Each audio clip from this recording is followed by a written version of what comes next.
Hallo und willkommen zu Frag den Burgenmeister. Kurz gefragt, klar geantwortet. Ich bin Matthias Helzel, der Burgenmeister. Ihr habt Fragen zu Burgen? Schreibt sie einfach in die Kommentare. Bei einer der nächsten Folgen werde ich darauf eingehen. Folge 5. Die Fragen. Wo stand die erste bekannte Burg in Deutschland und was ist davon erhalten? Gab es Burgen auch außerhalb Europas, in Asien oder Afrika? Wie viele Menschen lebten dauerhaft auf einer Burg? Welche Burgarten gibt es eigentlich? Was ist der Unterschied zwischen Bergfried und Donjon, Wohnturm? Frage 21. Wo stand die erste bekannte Burg in Deutschland und was ist davon noch erhalten? Begriff Burg stammt vom althochdeutschen Burg, abgeleitet vom germanischen Burgs, befestigter Ort, und wurde bereits im 8. Jahrhundert in Texten wie dem Lex Baiovarium und dem Kapitularen Karls des Großen verwendet. Allerdings noch allgemein für Wehranlage, nicht für konkrete Bauwerke. Archäologisch gilt die keltische Heuneburg vor 600 v. Chr. In Baden-Württemberg als älteste bekannte befestigte Siedlung auf deutschem Boden. Hier sehen wir eine Rekonstruktion der sogenannten Heuneburg in Baden-Württemberg. Die erste urkundlich erwähnte Burg ist Castellum Vierteburg, also die Burg Marienberg, heute Festung Marienberg in Würzburg, im Jahr 704. Einen frühen steinernen Burgbau realisierte Karl der Große ab 774 mit der Karlsburg in Ingelheim. Eine der ersten romanischen Burgen im heutigen Sinne ist Burg Dankwarderode, ca. 1160, in Braunschweig, bis heute erhalten und in der Literatur als Burg bezeichnet. Hier sehen wir die etwa Anfang des 20. Jahrhunderts rekonstruierte Burg Dankwarderode. Anekdote. Ein Historiker, ein Archäologe und ein Mittelalterfan stehen vor der Heuneburg. Sagt der Historiker, die erste Burg Deutschlands ist Würzburg, steht sogar in der Urkunde von 704. Der Archäologe winkt ab. Quatsch, das hier ist viel älter, 600 v. Chr., keltisch befestigt. Da ruft der Mittelalterfan, egal, solange sie ein Bergfried, ein Torhaus und ein Rittersaal hat, ist's für mich eine Burg. Frage 22. Gab es Burgen auch außerhalb Europas, in Asien oder Afrika?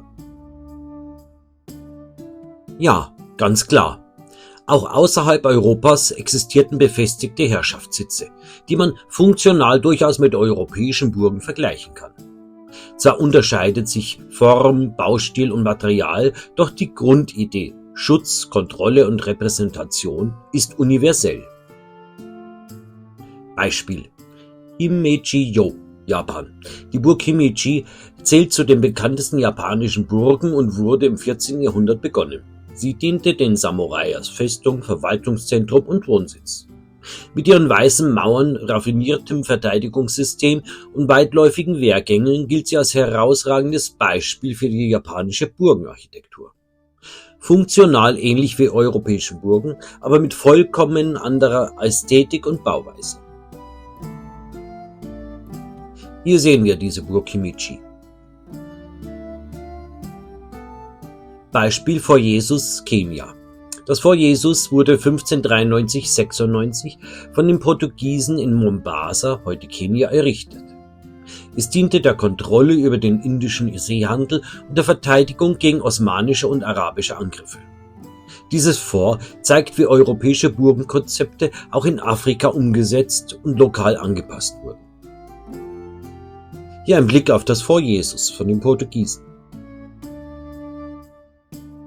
Fazit. Ob in Asien, Afrika oder sogar in Teilen Amerikas, burgenartige Anlagen gab es weltweit, immer angepasst an die regionalen Bedingungen. Der Begriff Burg ist also kein rein europäisches Phänomen. Die Idee einer befestigten Machtzentrale ist global. Anekdote. Als die Marksburg nach Japan reiste. Ein japanischer Architekt steht 1996 in Rheinland-Pfalz vor der echten Marksburg, macht Fotos, misst Steine ab, notiert eifrig. Ein deutscher Burgenführer fragt neugierig: Planen Sie etwa einen Nachbau? Der Japaner lächelt höflich: Ja, aber mit besserem Sushi und funktionierender Heizung. Und tatsächlich, 1996 wurde in Japan die Marksburg originalgetreu nachgebaut, inklusive Burgturm Bergfried. Moral der Geschichte: Burgen werden nicht mehr erobert, sie werden exportiert. Frage 23. Wie viele Menschen lebten dauerhaft auf einer Burg? Auf kleineren Adelsburgen lebten meistens nur 15 bis 25 Personen dauerhaft. Darunter der Burgherr, also Vogt, ein Torwächter, ein Koch mit Wachdienst sowie deren Familien. In der Vorburg arbeiten meist 1 bis 2 Bauernfamilien, die für die Versorgung und Landwirtschaft zuständig waren. Die Burg war damit kein Ort des Prunks, sondern ein funktional organisierter Lebensraum. Wie Helmut Kunstmann betont, eine Gemeinschaft aus Dienstleuten, Bauern und Herrschaftspersonal.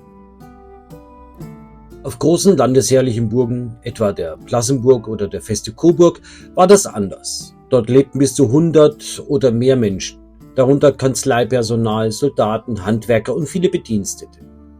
Diese Zahl konnte bei Festen, Landtagen oder Belagerungen zeitweise stark ansteigen, aber im Alltag blieb auch die große Burg ein klar strukturierter und zweckmäßiger Betrieb. Anekdote: Burgbesichtigung mit Überraschung.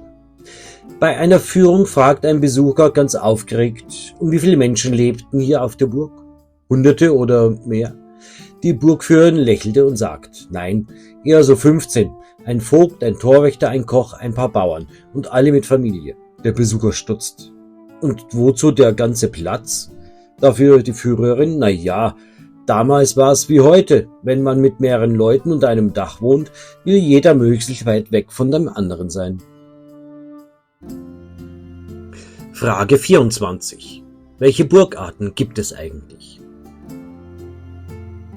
Burgen lassen sich nach ihrer Lage im Gelände unterscheiden, also danach, wie geschickt sie die Topographie für Verteidigung und Sicht nutzten. Hier die wichtigsten Typen mit Beispielen und Erbauungszeit. Erstens, Höhenburg. Auf einem Hügel oder Berg gelegen, schwer zugänglich mit einem weiten Blick ins Umland. Beispiel die Burg Hohenzollern in Baden-Württemberg. Erbaut erste Burg um 1061. Heutiger Bau aus dem 19. Jahrhundert. Ein wirklich romantisierender Neubau. Hier sehen wir die Burg Hohenzollern in ihrer vollen Pracht. Zweitens, Spornburg. Auf einem Bergsporn erbaut, an 3 Seiten durch steile Hänge geschützt und nur von einer Seite angreifbar. Beispiel die Burg Rabenstein in der Fränkischen Schweiz in Oberfranken. Erbaut vermutlich um 1188, aber erstmals urkundlich erwähnt 1207. Und hier auch ein Blick auf die Spornburg, Burg Rabenstein. Drittens, die Wasserburg. Von Wasser umgeben natürlich, etwa durch Gräben, Teiche oder Flüsse, häufig im Flachland errichtet. Beispiel Burg Fischering, Lüdinghausen in Nordrhein-Westfalen. Erbaut ab 1271 im Auftrag des Bischofs von Münster. Hier die wirklich sehr schöne Burg Fischering. Die Niederungsburg. Liegt im Tal oder flachen Gelände, ähnlich der Wasserburg, musste daher durch Gräben, Wasseranlagen und starke Mauern besonders geschützt werden. Beispiel die Burg Besel. Erbaut Ende des 13. Jahrhunderts. Besonderheit: eine der wenigen gut erhaltenen mittelalterlichen Niederungsburgen Belgiens mit 3 markanten Rundtürmen. Vollständig umgeben von einem Wassergraben. Ein beeindruckendes Beispiel für spätmittelalterliche Wehrarchitektur. Ein Blick auf die wirklich markante Burg Beresl. Fünftens, die Felsenburg. Teilweise in oder direkt auf Fels gebaut. Oft mit Höhlen, Räumen oder Felskammern. Beispiel die Burg Berwartstein in Erlenbach im Pfälzerwald. Erbaut im 12. Jahrhundert, erstmals 1152 erwähnt. Stark erweitert im 15. Jahrhundert durch Hans von Trotha. Ein Blick auf die Burg Berwartstein. Sechstens, die Höhlenburg. Teile der Burg sind direkt in Felsen gebaut oder nutzen natürliche Höhlen, bieten dadurch Schutz und Tarnung, oft schwer zugänglich. Beispiel Burg Stein an der Traun in Oberbayern. Erbaut im 12. Jahrhundert. Besonderheit, die größte erhaltene Höhlenburg Deutschlands, teils in eine steile Felswand gebaut, mit Gängen und Räumen, die direkt in den Stein gehauen wurden. Hoch über dem Tal gelegen und strategisch kaum einnehmbar. Die aus mehreren Teilen bestehende Burg Stein an der Traun und hier besonders hervorgehoben die Höhlenburg. Die Stadtburg bzw. Residenzburg. In oder bei einer Stadt meist Verwaltungssitz, Residenz oder zur Kontrolle der Stadtbevölkerung. Beispiel die Burggrafenburg in Nürnberg in Bayern. Erbaut spätestens im 11. Jahrhundert, nachgewiesen um 1150. Hier ein Blick auf die Burggrafenburg bzw. heute Kaiserburg genannte Burg zu Nürnberg. Achtens die Fliehburg, einfache frühmittelalterliche Schutzanlage, die nur bei Gefahr besiedelt wurde. Beispiel Heidenschanze bei Dresden. Datierung um 500 bis 600 nach Christus, wahrscheinlich slawischen Ursprungs. Und hier ein Blick auf den Berg mit der sogenannten Heidenschanze bei Dresden. Fazit: Burgen gab es in vielen Formen, je nach Gelände, Funktion und Epoche. Ob hoch auf dem Fels, im Wasser oder als städtische Machtzentrale. Jeder Burgtyp erzählt seine ganz eigene Geschichte. Anmerkung: Es gibt natürlich auch noch Inselburgen, die ich aber zu den Niederungsburgen oder Wasserburgen zähle. Anekdote: Ein junger Burgherr steht stolz auf seiner neu erbauten Felsenburg und sagt zum Baumeister: So fertig, Wehrturm, Zinnen, Torhaus, alles da. Da räuspert sich der alte Chronist und fragt: Und wo ist das Gespenst? Der Burgherr runzelt die Stirn: Gespenst? Ich dachte, es kommt von selbst. Der Chronist schüttelte nur den Kopf. Mein Herr, jede anständige Burg hat ein Gespenst. Und wenn keins da ist, dann wird eben eins erfunden. Frage 25. Was ist der Unterschied zwischen Bergfried und Donjon, Wohnturm? Beide sind zentrale Türme mittelalterlicher Burgen. Doch sie unterscheiden sich deutlich in Funktion, Nutzung und Herkunft. Der Bergfried, typisch für den deutschen Burgenbau ab dem 12. Jahrhundert. Er war nicht bewohnt, sondern ein Wehrturm zur Verteidigung, Rückzugsort bei Angriff, Herrschaftssymbol mit großer Fernwirkung. Der Zugang lag meist hoch über dem Boden aus Sicherheitsgründen. Innen gab es oft nur enge, schwer zugängliche Ebenen. Der Donjon, also der Wohnturm, ursprünglich aus dem französisch-anglo-romanischen Raum, war der Donjon ein mehrstöckiger Turmbau, der Wohnen, Repräsentation und Verteidigung kombinierte. Er enthielt Wohnräume, Festraum oder Saal, Vorratskammern, oft auch eine Kapelle. Im deutschen Raum, insbesondere bei kleineren Adelsburgen, setzt sich der Donjon als einfache funktionale Lösung durch. Hier nun der Vergleich: links der Bergfried, rechts der Donjon, also der Wohnturm.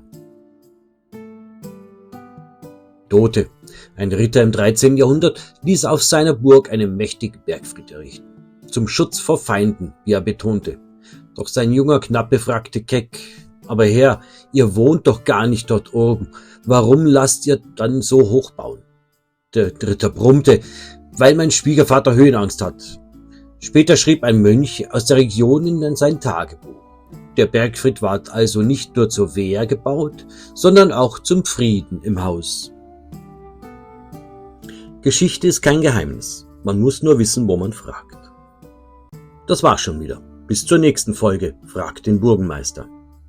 Und abonnieren und liken ist kostenlos.